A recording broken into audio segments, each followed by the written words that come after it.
Nate, I'm sorry, but I can't do this anymore. Huh? What's wrong? I'm breaking up with you. What? Oh, hold on. What is this all of a sudden? I just can't handle being with you anymore. Hillary, please calm down and tell me what's going on. Why can't you handle being with me anymore?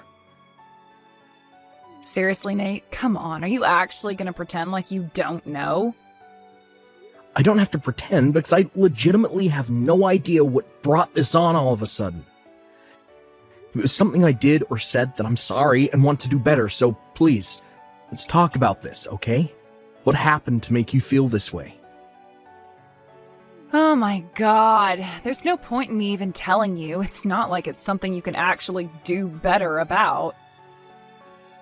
You're still not making any sense. What is it? What's wrong?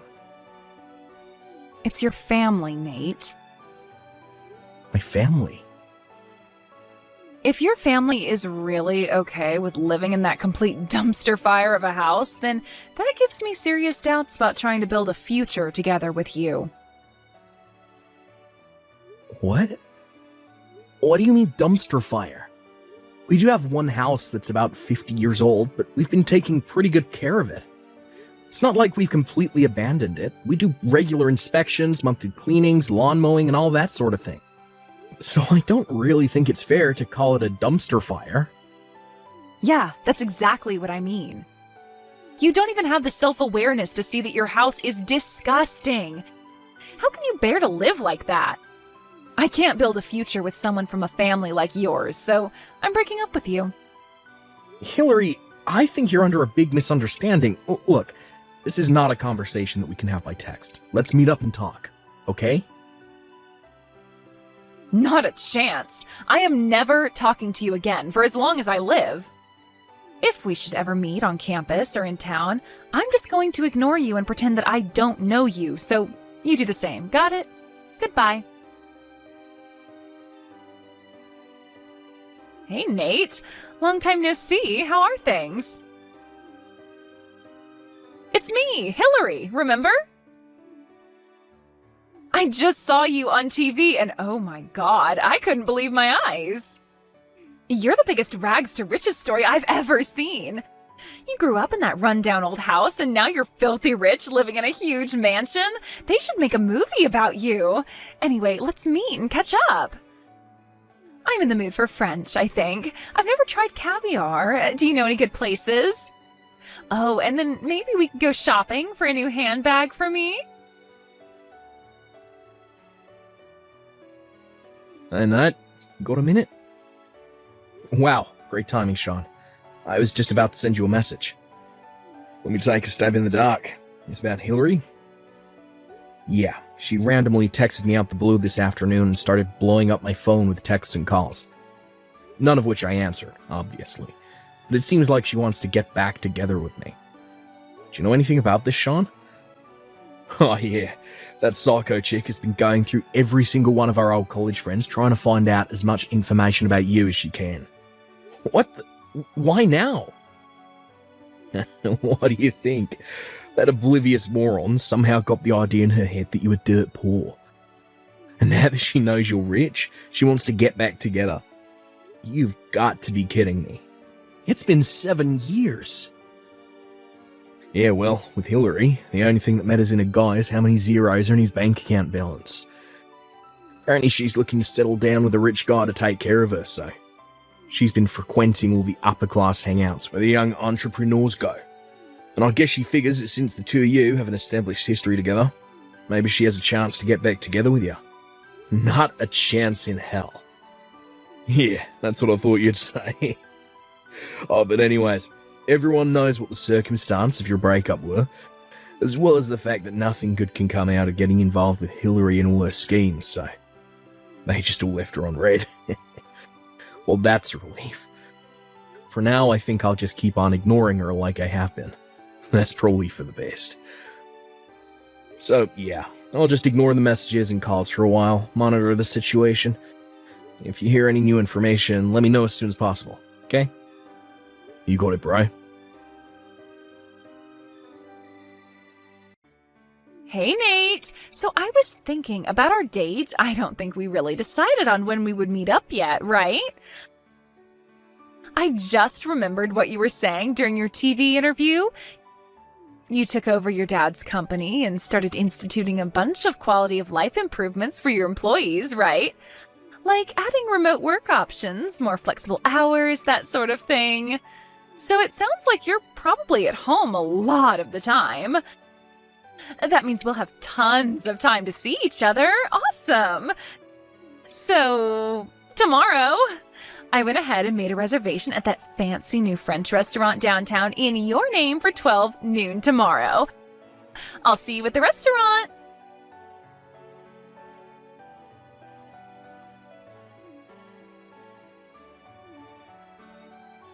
Hey, Nate. Have you left your house yet? This is kind of our first date in 7 years, and you're running late? Like, really, Nate? I'm gonna head into the restaurant. Text me when you get here, got it? What is your problem, Nate? Where are you? Standing me up on our first date in 7 years? What kind of man are you?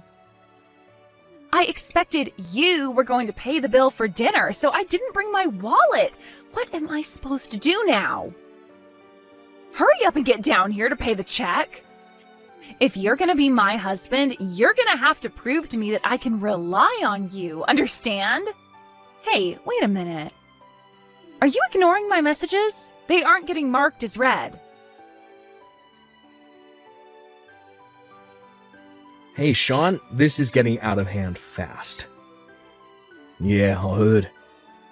Did she seriously book a reservation in your name, expecting you to pay for her lunch?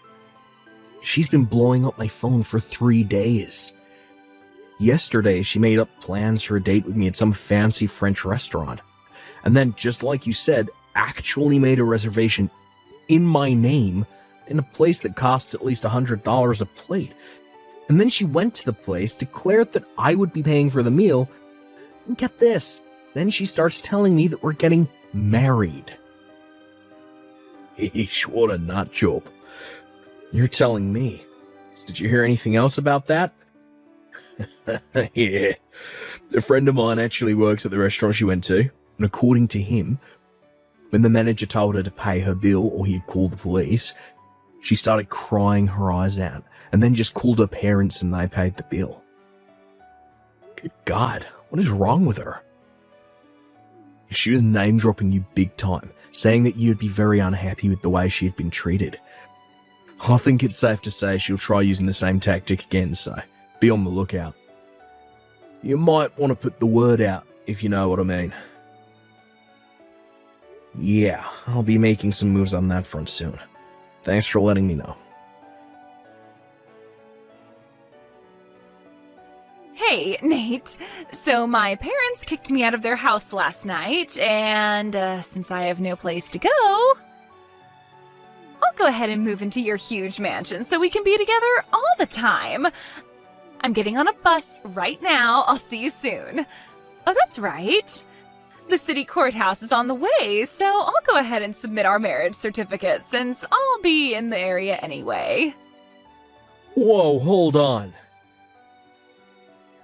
Nate? Nate, is that you? You finally answered me. Yeah, because I had to stop you before you go doing something really stupid. What do you mean? Anyway, like I said, I'll be over there soon, sweetie. I can't wait to start our new life together. I'm the luckiest girl in the world to have a husband like you. I've been married for 3 years, Hillary. What? Which you would have found out anyway if you actually went to the courthouse, but I figured I'd save you a pointless trip. You're not fooling me. I've been asking tons of people about you, and no one said anything about you having a wife. Yeah, no one said anything to you, period. Because they were all in agreement that they wouldn't tell you anything about me. What do you mean? Don't you remember? After you dumped me, you went around to everyone telling them that I'm a poor loser living in a broken down old house. Don't tell me you didn't notice how they reacted to that. You're making zero sense. When I broke up with you, you were a poor loser living in a broken down old house. I was just telling the truth. What's wrong with that? You didn't even have the self-awareness to realize your house was so trashy. You were completely low class. Were you trying to forget your childhood trauma by pretending you actually lived in the big fancy house next door? Wait a minute. A dumpy house next door to a nicer house. Yeah? Seriously, how could you be satisfied with such a low standard of living while looking out of your window at what a real house looks like? At least you seem to have come to your senses now. Let me confirm something. Is this house you're talking about on Millwood Drive? Blue siding, 2-story, big walnut tree in the side yard? Yeah, pretty sure that's the one. I don't know what a walnut tree looks like, but it definitely was 2 stories and had blue siding.